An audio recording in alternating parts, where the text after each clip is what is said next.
Introduction नहीं था, आपने बेसिक लेआउट बताया था मैंने आपको, किस तरह जो है वो डिज़ाइन की जाती है, एक लेआउट जो है वो स्टार्ट को किस तरह डिज़ाइन किया जाता है। अच्छा, अब ये साथ में आप थोड़ा थोड़ा प्रैक्टिस करोगे रोज़ की क्लास का, तो फिर ही होगा ये अंडरस्टैंड जो है ना, ये चीज़ें तभी होंगी। अच्छा, मैंने पैनल्स के बारे में बताया था और इनके अंदर जो फंक्शंस हैं इसके बारे में बताया था। थोड़ा बहुत मुझे बता सकते हैं कि ये वाला जो है वो इनका जो है वो इन पैनल का क्या नाम है और इनके क्या काम है? थोड़ा बहुत स्टार्ट में, फिर आगे कंटिन्यू करते हैं ताकि मुझे भी पता चले कि कितने को समझ आया।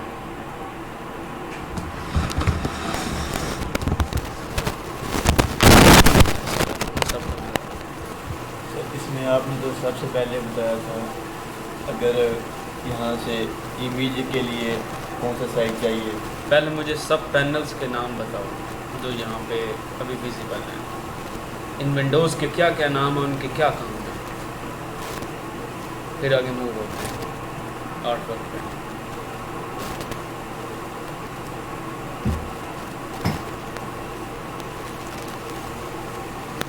पहले तो हमें ये बताओ ना कि हमें अपनी रिक्वायर्ड चीज़ जो है वो किस तरह निकालनी है, किस जगह पे पड़ी है।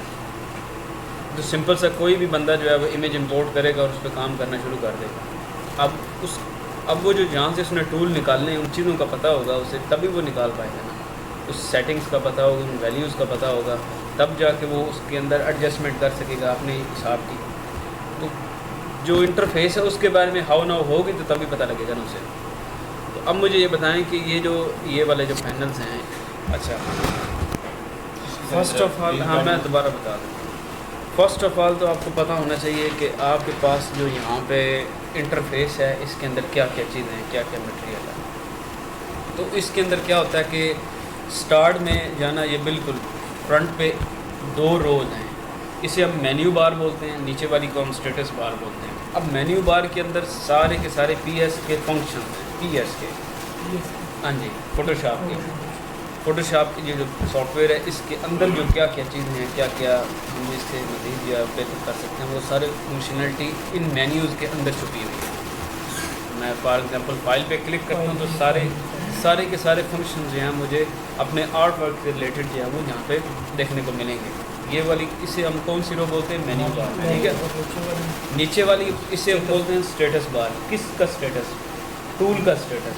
यहाँ पे जो आपको एक छोटी सी विंडो है, इसके अंदर जो आपको यहाँ पे टूल प्रोवाइड किए गए हैं, जो भी आप यहाँ पे टूल सेलेक्ट करोगे उसके अंदर जो वैल्यूज़ होंगी, उसके अंदर जो एडजस्टमेंट होगी टूल की, वो आप इस स्टेटस बार के जो टूल का जो स्टेटस बार है उसके अंदर आप जो है वो, ऐसे आप प्रॉपर्टी भी कह सकते हो, टूल की प्रॉपर्टी बार भी कह सकते हो दूसरे लफ्ज़ों में, ठीक है। प्रॉपर्टी के अंदर मज़ीद और वैल्यूज़ भी होती हैं, और ये आपकी आसानी के लिए आप इसे स्टेटस बार बोल लो या टूल का प्रॉपर्टी बार बोल लो, वो आपके डिपेंड करता है। अब मैं जैसे ही कोई और टूल सेलेक्ट करता हूँ तो यहाँ पे आप देखो, जैसे मैंने दूसरा टूल सेलेक्ट किया तो इसकी अपनी प्रॉपर्टी अपडेट हो रही है। इस टूल के अंदर मज़ीद क्या चीज़ें हैं आपको समझ आ रही है? ठीक है। कोई सा भी टूल लेंगे तो उसकी अपनी एक जो है ना वो वैल्यूज़ निकल के आएगी, उसके अंदर जो एडजस्टमेंट होगी वो निकल के आएगी। अब मैं स्टेटस बार पे चेंज होगा। हाँ, स्टेटस बार पे चेंज होगा। अब इसकी एग्जांपल आप इस तरह ले लो कि आपने अगर किसी मोटरसाइकिल वाली शॉप पे गए, वहाँ पे आपने कोई की मांगी है। अब की मुख्तलिफ हो सकती है, 10 की भी की हो सकती है, 12 की भी की हो सकती है। सेम यहाँ पे एग्जांपल वही फिट होती है। फिर आप कोई भी टूल लेते हो तो उसके अंदर कुछ एडजस्टमेंट्स होती हैं, 100 पे करना है उस वैल्यू को या 10 पे करना है, तो उस हिसाब से जो है ना वो काम की परफॉर्मेंस जो है ना वो आपको यहाँ से आपने चेंज करनी होती है, ठीक है। उसके कुछ ओवरलेस चेंज करने होते हैं, उसके बूट्स चेंज करने होते हैं, ठीक है। तो सारी की सारी जो सेटिंग है वो आप यहाँ पे टूल के अंदर कर सकते हैं। इसके अलावा ये आपको एक जो विंडो नज़र आ रही है, ये वाली विंडो, इसे आप बोलते हो आर्टवर्क विंडो, ठीक है।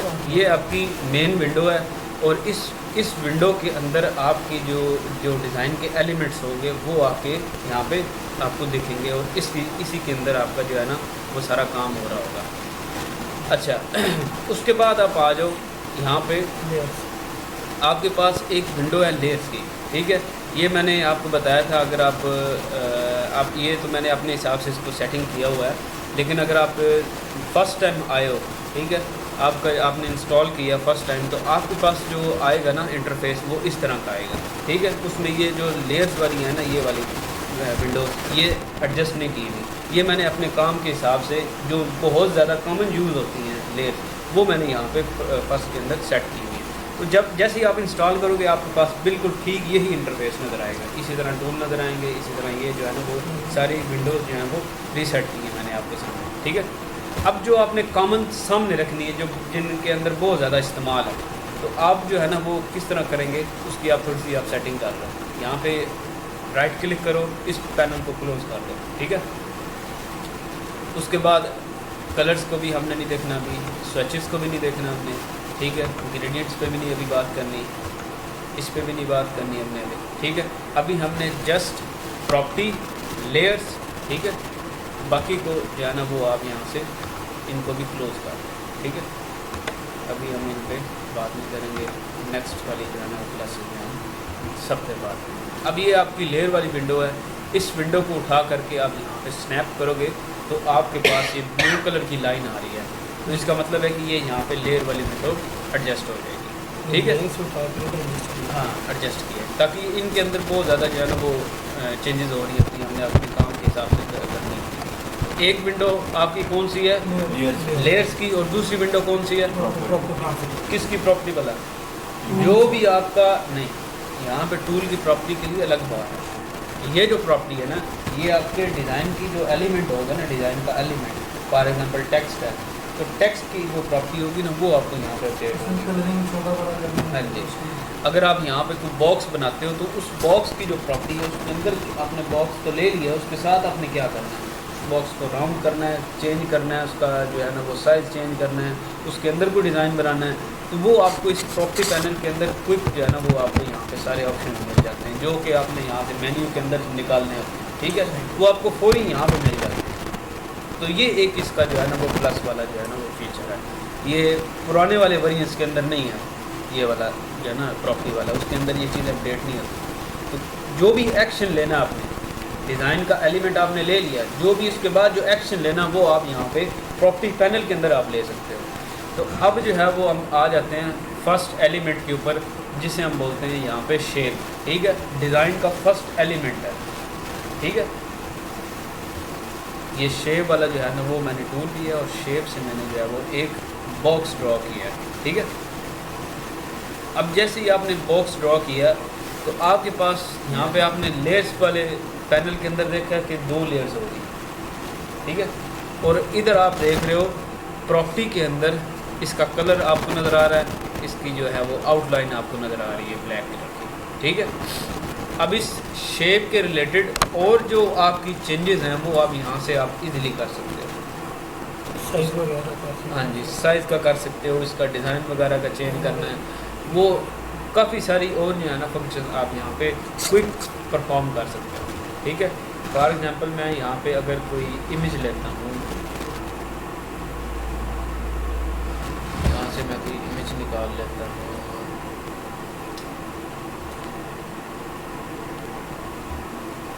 ये मैंने यहाँ से इमेज इंपोर्ट की है, ठीक है। ये भी एक एलिमेंट है इमेज का, डिज़ाइन का एलिमेंट है, ठीक है। एक एलिमेंट आपका शेप है, एक एलिमेंट आपका जो है वो इमेज है, ठीक है। अब मैंने जैसे इमेज इंपोर्ट की है तो बिल्कुल स्टार्ट में मेरे से क्वेश्चनिंग ये कर रहा है कि आपने जो इस इमेज का जो साइज़ है वो यही रखना है या कि इस साइज़ के अंदर कोई चेंजेस करनी है। ये किस तरह इंपोर्ट किया, सिंपली आप नीचे आए हो फोल्डर में और फोल्डर से ड्रॉप किया, ठीक है, ड्रैग एंड ड्रॉप किया, समझ आ रही है।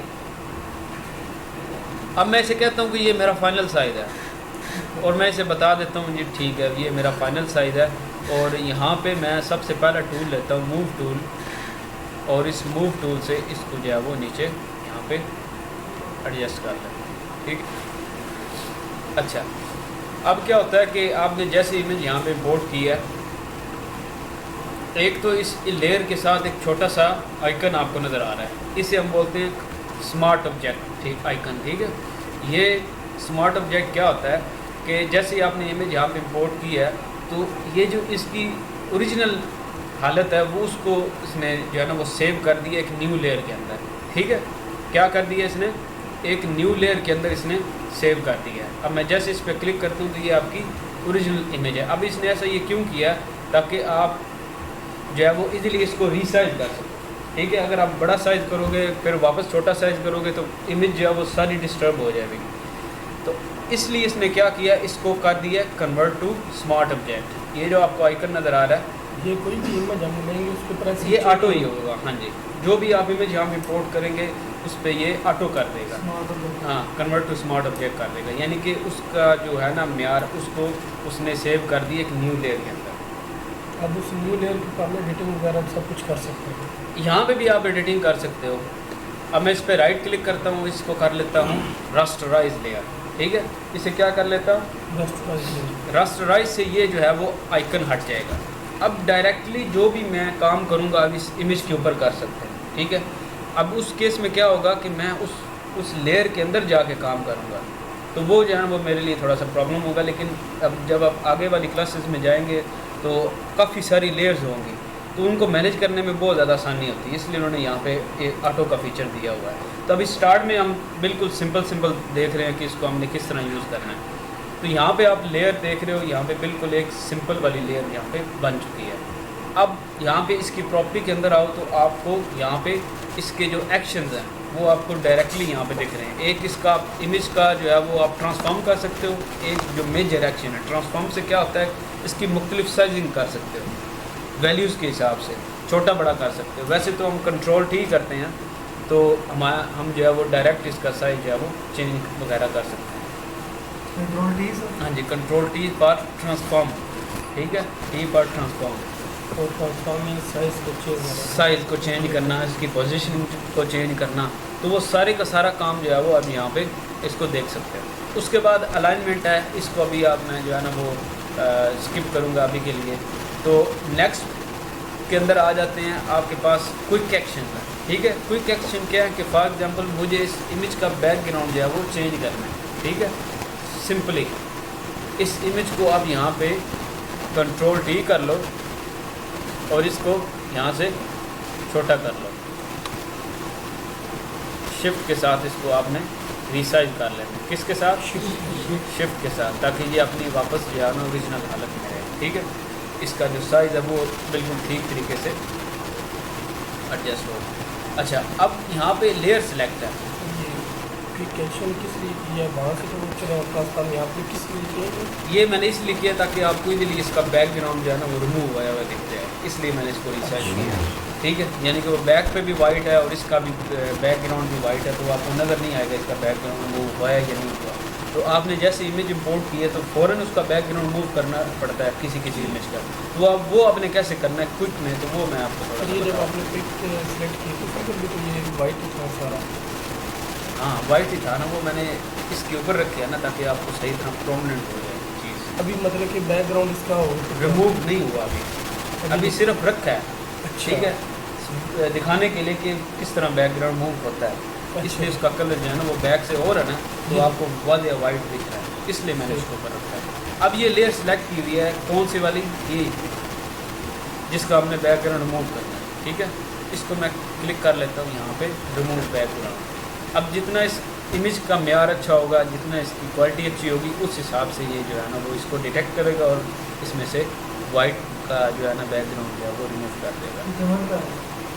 हाँ जी, कन्वर्ट नहीं कर रहा, ये आप अपनी मर्जी से भी बैकग्राउंड, हाँ अपनी मर्जी से भी कर सकते हैं, लेकिन जी यहाँ पे हमें ऑटो में इसलिए दिया गया है ताकि हमारा जो है ना वो टाइम थोड़ा सा सेव हो जाए। ठीक है, वो वाइट सारा कैंसिल हो गया, वाइट सारा जो है वो ख़त्म हो गया। ये हमें इसलिए दिया गया है ताकि हम इजीली जो है ना वो अपना काम जो है वो जल्दी कर सकें।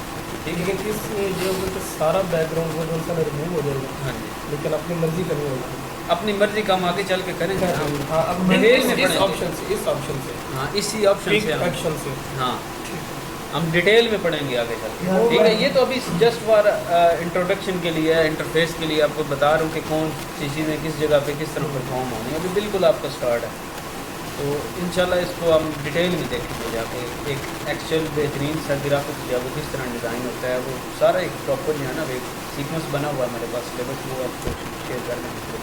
ठीक है, जो भी आप नए हो, आप ग्रुप में हो, आप जो आप नहीं हो जाते हुए नंबर दे देना मैडम को, वो जो है ना वो आप ऐड होगा, ठीक है। वो मुझे पता है, मैं इधर कोर्स करता रहूँ, मैं वो छोड़ के बना रहा हूँ। हाँ ठीक है, तो वो आपने जो है ना वो लाजमी ऐड करना।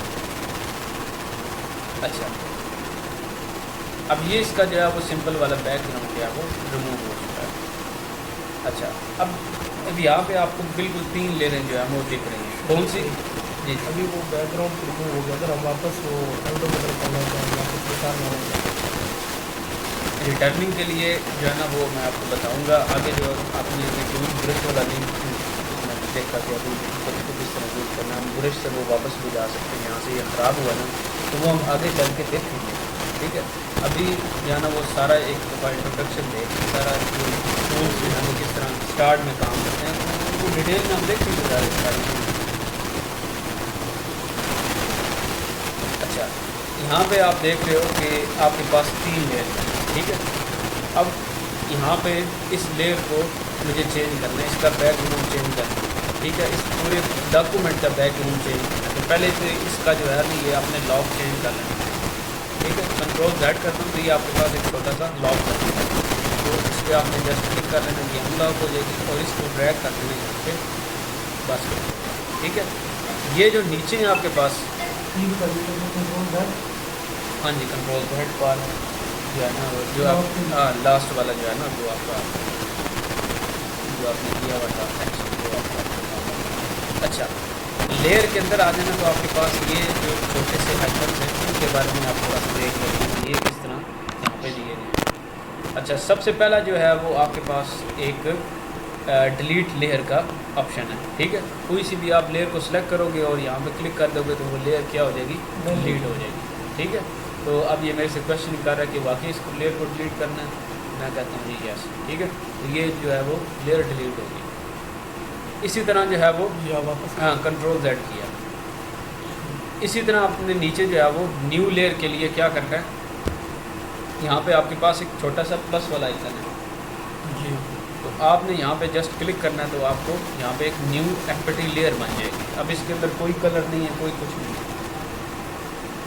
उसके बाद यहाँ पे आपके पास जो है ना वो एक ग्रुप फोल्डर का जो है वो आपके पास ऑप्शन बना हुआ है, यानी कि आपने लेयर्स को सिलेक्ट कर लेना। यहाँ पे मल्टी लेयर्स को सिलेक्ट करने के लिए आपने जस्ट अगर आप क्लिक करोगे तो एक लेयर सिलेक्ट होगी, मल्टी लेयर के लिए आप कंट्रोल प्रेस करोगे, उसके बाद जो है वो दूसरी लेयर प्रेस करोगे तो वो मल्टी लेयर कंट्रोल को प्रेस करके, हाँ कंट्रोल प्रेस करने के बाद जो है ना वो आप करोगे, ठीक है।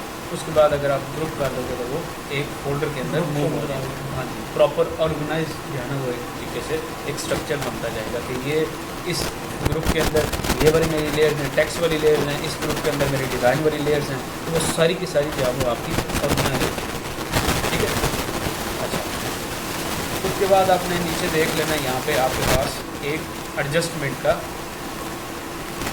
आइकन, ठीक है। इसके अंदर आपके पास सारी की सारी जो है वो एडजस्टमेंट की जी क्या मैं वो कुछ करना चाहिए। हाँ जी, ये आपके पास वहाँ पे सारी की सारी जो है वो एडजस्टमेंट की है। यहाँ पे आपके पास सॉलिड कलर है, उसके बाद ग्रेडियंट है, उसके बाद यहाँ पे मुख्तलिफ बैकग्राउंड के लिए यहाँ पर आप बना सकते हैं, ठीक है। उसके बाद ये एडजस्टमेंट के लिए ये यहाँ पे आप देख रहे हो कि अगर आपने सिंपल बैकग्राउंड के लिए कलर करने के लिए आपने चीज़ लेनी है, लेयर लेनी है, तो आपके पास एक ग्रुप के अंदर आ रही है, यानी कि यहाँ पे सॉलिड कलर लेंगे तो आपके पास एक कलर आएगा, ठीक है। यहाँ पे आप अपने कलर, अच्छा ये ग्रुप बने हुए हैं, ये कलर के लिए, ये एडजस्टमेंट के लिए, ये जो है वो यहाँ पे आपने इमेज के अंदर कुछ कलर करेक्शन करना है, ठीक है, जिसे आप दूसरे लफ्ज़ों में रोस्टिंग, तो रोस्टिंग वाली लेयर नहीं है, ठीक है। उसके बाद ये आपके पास जो है ना वो आपने आर्ट वर्क, ठीक है। मज़ीद उसको जो है ना वो आपने फिल्टर के अंदर लेके आना, तो आपके पास यहाँ पे एडजस्टमेंट, ये आपके पास आइकन है मास्किंग का, ठीक है। लास्ट में आपने देखा था कि आपने ये जो आपके पास ये ब्लैक कलर था, ब्लैक कलर की यहाँ पे आपके पास लेयर है, मास्क बन गया है, ठीक है। इसे हम कौन सी बोलते हैं लेयर को, मास्क, ठीक है। यहाँ पे अगर आप यहाँ पे इसको सिलेक्ट करते हो, मैं इसको अभी के लिए डिलीट कर देता हूँ, अप्लाई, ठीक है। हाँ हाँ जी, इस लेयर को मैं डिलीट करता हूँ, यहाँ पे न्यू जो है वो इंपोर्ट कर लेता हूँ। अब मैं इसको राइट क्लिक करके रास्टराइज करता हूँ पहले, और इसको जो है वो मैं सिलेक्ट ऑब्जेक्ट कर देता हूँ, ठीक है। अब की बारी मैंने क्या किया, सिलेक्ट ऑब्जेक्ट,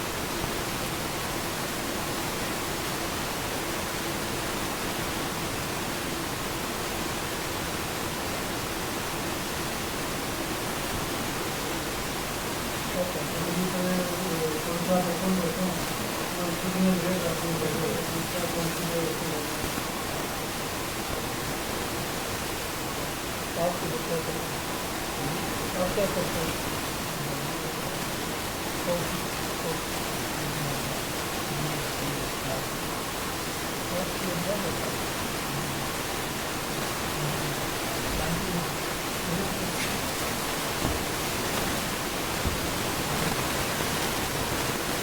कल से इंशाल्लाह LCD की ऊपर शिफ्ट होती है, वो आप यही करने के अच्छी इम्प्रूवमेंट वो आपको सही से भी समझ आएगी, ठीक है। अच्छा, अभी के लिए यहाँ पे आप देख रहे हो कि लोगों के ऊपर उसने थोड़ी बहुत सिलेक्शन की है, ठीक है। किस वाले एक्शन से, सिलेक्ट सब्जेक्ट से, ठीक है।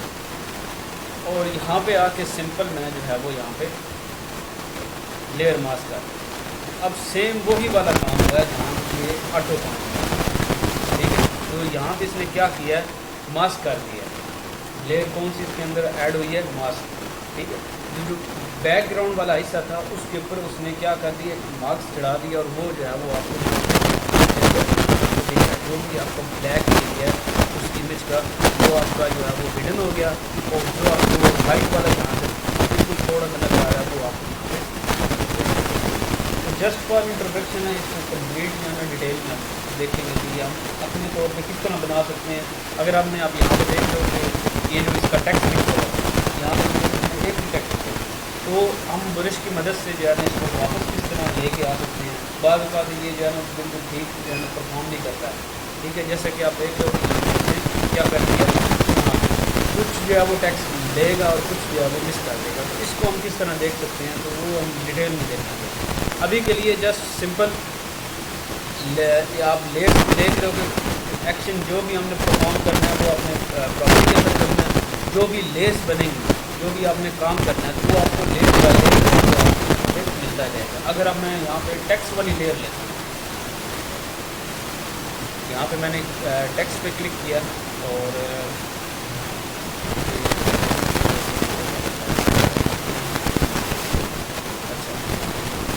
यहाँ पे मैंने एक टेक्स्ट वाली लेयर ऐड की, तो आप देख रहे हो कि एक लेयर 2 के नाम से जो है वो आपके पास यहाँ पे न्यू लेयर बन गई, ठीक है। मैं इसे कहता हूँ ये मेरा फाइनल टेक्स्ट है, तो ये यहाँ पे एक न्यू टेक्स्ट के साथ ये इसको सेट कर दें, ठीक है। यहाँ पे आप हाँ जी, ये डेमो टेक्स्ट ऐड कर देते हैं, यहाँ पे इसका जो प्रॉपर्टी के अंदर मैंने इसका इंक्रीज कर, ठीक है। इसी तरह आप क्विक एक्शन जो है बार आप ये देखिए प्रॉपर्टी अपडेट हुई है, तो टेक्स्ट के रिलेटेड सारी जो है, तो ये जो है ना ये बहुत ही यानी कि हमें काम में जो है ना स्पीड मिलेगी यहाँ से। अच्छा, अब इसके ऊपर देख लेते हैं जी, तो हमारे पास विंडो के अंदर हर चीज़ के लिए अलग पैनल है, ठीक है। यहाँ से जाके हमें करैक्टर वाला पैनल लेना पड़ता था, और पैनल के अंदर जाके फिर हमें जो है वो टेक्स्ट के अंदर जो है, ठीक है। तो बहुत सारे जो है ना वो मुश्किल था अभी के लिए। अब तो ये क्लाउड बेस आ रहा है, क्लाउड बेस 3 से 4 चीज़ें हैं टोटल, वो सारे के सारे यहाँ पे जी इंट्रोडक्शन के लिए बता दूँगा कि वो आपने जो है ना वो किस तरह की सेम। अगर आप इसको इस इंटरफेस की आपको समझ आ गई है ना, बिल्कुल जो डिज़ाइन वाले सॉफ्टवेयर है ना उनकी मिलती जुलती है। अब फिग्मा की है उसका भी तकरीबन जो है ना वो शॉर्टकट की चेंज होगी और हल्के से टूल चेंज होंगे, कुछ नए होंगे, पुराने वाले यही होंगे। ये आपके पास टूल होगा, ये शेप वाला टूल होगा, टेक्स्ट टूल होगा, ये जो कॉमन यूज होगा ये होंगे। उसके बाद अगर आप जो है वो क्लाउड बेस्ड जो पी एस है, ठीक है, फोटोपिया के नाम से क्लाउड बेस्ड, वो भी सारे का सारा जो है वो पी एस है। उसके अंदर भी सेम आपके पास जो है ना वो ये सारे जो हैं वो टूल आपको मिलते हैं, सेम कॉपी। तो ये जो है ना सारे के सारे जो है वो आपको अच्छे से समझ आते हैं। अच्छा, अगर ये आपने टूल बॉक्स जो है ना वो आपने यहाँ पे एक्सपेंड करना है थोड़ा सा, तो यहाँ पे आप देख रहे हो ये जो सबसे पहला टूल है, ये जो आपका जो टूल है वो आपका कोई भी आपका डिज़ाइन का एलिमेंट है, कोई भी आपका जो है ना वो चीज़ है उसको मूव करने के लिए इस्तेमाल होता है, ठीक है। इसकी शॉर्टकट कमांड वी है, ठीक है। इसकी कमांड क्या है, वी।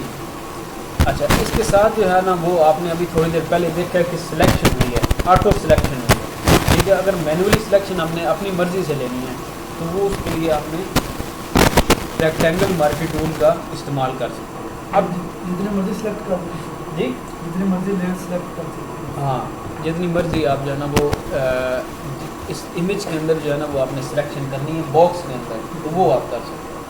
अब इसको इंशाल्लाह जो है ना नेक्स्ट वाली क्लास के अंदर मैं समराइज़ कर दूँगा, फ़ोटोशॉप समझना बिल्कुल ईजी हो जाएगा। 3 के 4 स्टेप इसके जो है ना मशहूर हैं। एक आप जो है वो फ़ोटो रोस्टिंग के लिए आप इसको यूज़ करोगे, दूसरा आप इसको जो है ना वो इसके अंदर इमेज के अंदर कोई करेक्शन वगैरह करनी है वो उसके लिए आप यूज़ करोगे, और तीसरा जो है ना कोई भी आपने इलिस्ट्रेटिव आर्ट वर्क बनाना है उसके लिए आप जो है ना वो इसको यूज़ करोगे। बस 3 सिनेरियो के अंदर इसको लेके चलना है स्टार्ट में।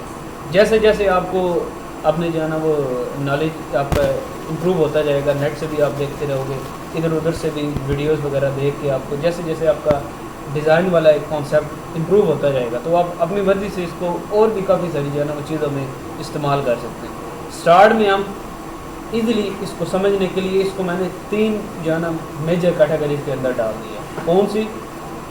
इमेज करेक्शन, रोस्टिंग, ठीक है, और तीसरा जो है इलिस्ट्रेटिव काम के लिए। इलिस्ट्रेटिव काम क्या, फॉर एग्जांपल आपने सोशल मीडिया पोस्ट बनानी है तो उसके लिए आप इसको यूज़ कर सकते हो, ठीक है। सिंपल आप बैकग्राउंड लोगे, इमेज लोगे, टेक्स्ट लोगे और जो है ना कुछ अपने जो इंफॉर्मेशन होगी वो आप ऐड करोगे तो आपकी या वो चेंज हो गई। अच्छा, दूसरी एक और मेन चीज़ कि आपने स्टार्ट में जो है ना वो आपने एक चीज़ का जो है ना वो बहुत ज़्यादा ध्यान रखना है। आपने जब न्यू डॉक्यूमेंट लेना है तो उसका साइज़ जो है ना वो आपने लाजमी ध्यान में रखना है। जिस प्लेटफॉर्म पे वो जा रहा है उसका साइज़ जो है ना वो आपने लाजमी देख लेना कि मैं इसको जो इसका साइज़ यूज़ कर रहा हूँ वो किस के लिए यूज़ कर रहा हूँ। अगर आपने यहाँ पे मैं सिंपल यहाँ पे क्रिएट न्यू करता हूँ तो मेरे से पूछता है कि यहाँ पे इस विंडो के अंदर कि आपने जो है ना वो किस पर्पज़ के लिए जो है वो यहाँ पे आप साइज़ ले रहे हैं, ठीक है। तो मुख्तलिफ प्लेटफॉर्म के लिए साइज़ जो है ना वो आपको मिलेगी, ठीक है। अभी के लिए मैंने सिंपल 1080 बाई 1080 लिया था। ये किसके लिए होता है? इंस्टाग्राम पोस्ट के लिए, ठीक है। ये वाला जो साइज़ था ये किस लिए था? इंस्टाग्राम पोस्ट के लिए। अब मुख्तलिफ प्लेटफॉर्म के लिए मुख्तलिफ साइज़ हैं। ये जो मैंने सेव किए होंगे ये उसके लिए, यहाँ पे आपको जो भी मैंने सेव किया होगा साइज़ जो मैं कम यूज़ कर रहा हूँ उसके लिए यहाँ पे आप इस टैब के अंदर देख सकते हैं। इसी तरह आप अगर आप फ़ोटो एडजस्टिंग कर रहे हैं, ठीक है, तो फ़ोटो के लिए आपके पास ये जो है ना वो 4 साइज़ की है जी। हाँ बिल्कुल ऐसे ही फिर इम्प्रूवमेंट होती रहती है यार। अच्छा, इसके बाद अगर आप कोई आर्ट वर्क बना रहे हो तो उसके लिए अपने साइज़ हैं, ठीक है, और वेब के लिए अपने साइज़ हैं। तो ये जो है ना साइज़ इंशाल्लाह जो है ना मैं हर क्लास में कोशिश करूँगा कि जो भी आपका जो है ना डेडिकेटेड साइज़ है वो पहले आपको पता हो, उसके बाद आप काम शुरू करें उसके लिए। तो ये बहुत ज़्यादा इसकी जो है ना वो इम्पोर्टेंस है डॉक्यूमेंट साइज़। अगर आप सारा काम कर लोगे बाद में साइज़ को पता चलेगा बड़ी मुश्किल होगी, सारा वो नए सिरे से जो है ना वो आपको करना पड़ेगा। अच्छा, एक और चीज़ आपने बताई थी जो साइड पे आ रही है जी इसकी प्रॉपर्टी होगी, तो आपने बताया था ये वाली इस डॉक्यूमेंट इस साइड पे काम करना जी ये मैंने प्रिंटिंग वाले इसमें यूज़ करना। अच्छा प्रिंटिंग वाले के लिए वो आपने यहाँ पे अगर आप प्रिंटिंग के लिए यूज़ कर रहे हैं तो प्रिंटिंग के लिए जस्ट फॉर आप यहाँ से RGB की बजाय आप यहाँ पे CMY पे कर लेंगे इसका करेक्ट। वैसे नॉर्मली RGB हाँ जी, नेट इंटरनेट के लिए जो है ना वो, या अगर आपने किसी और डॉक्यूमेंट जो है ना आप डिज़ाइन करें तो उसके लिए RGB रहता है। अगर आप स्पेशल प्रिंटिंग के लिए कोई चीज़ डिज़ाइन करें प्रिंट के लिए तो उसके लिए आपने मोड इसका क्या करना है CMY। फिर उसके ऊपर अच्छा एक यहाँ पे आपने लेट थोड़ा सा आपको बता देता हूँ। यहाँ पे जब देख प्रीसेट का नाम अगर आपने इसको सेव करना है, यहाँ पे उसका साइज है और वो साइज क्या है पिक्सल्स के अंदर है। अभी आपने सिर्फ और सिर्फ पिक्सल्स को लेके चलना है। उसके बाद रेजोल्यूशन जो है ना वो आपने 70 ही रखनी है, ठीक है। और यहाँ पे अगर कोई और ऑप्शन है तो आपने पिक्सल्स पर इंच करना है, ठीक है। और इसकी ओरिएंटेशन अपने हिसाब से एडजस्ट कर लेनी है। अगर तो ये यहाँ पे दोनों वैल्यू से ठीक तो यहाँ पे इसकी ओरिएंटेशन ऑटोमेटिक जो है ना वो पोर्ट्रेट में होगी। हाँ जी, पोर्ट्रेट में होगी। अगर ये साइज थोड़ा सा चेंज है फॉर एग्जांपल ये है तो अब इसकी ओरिएंटेशन जो है वो आप चेंज कर सकते हैं मैनुअली, ठीक है। इसको पोर्ट्रेट में रखना है, लैंडस्केप में रखना है, इधर से भी कर सकते हैं और यहाँ से भी कर सकते हैं। नहीं अगर हमारा साइज सेम है ना ऊपर भी सेम है ऊपर भी टाइप वो फिर हम चेंज नहीं कर सकते।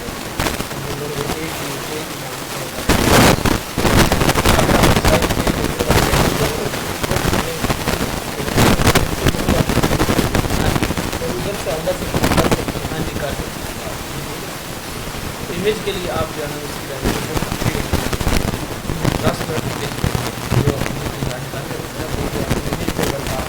उसके लिए जो रेजोल्यूशन होगी वो आपने कौन सी रखनी है तो वो उसमें क्या होता है कि थोड़ी सी क्वालिटी अच्छी मिल जाती है, उसको कलर अच्छे मिल जाते हैं। ये जो है वो उसके बाद ठीक है। अगर वो प्रिंटिंग के लिए जाएगी तो हम डिफरेंस क्या है आज जो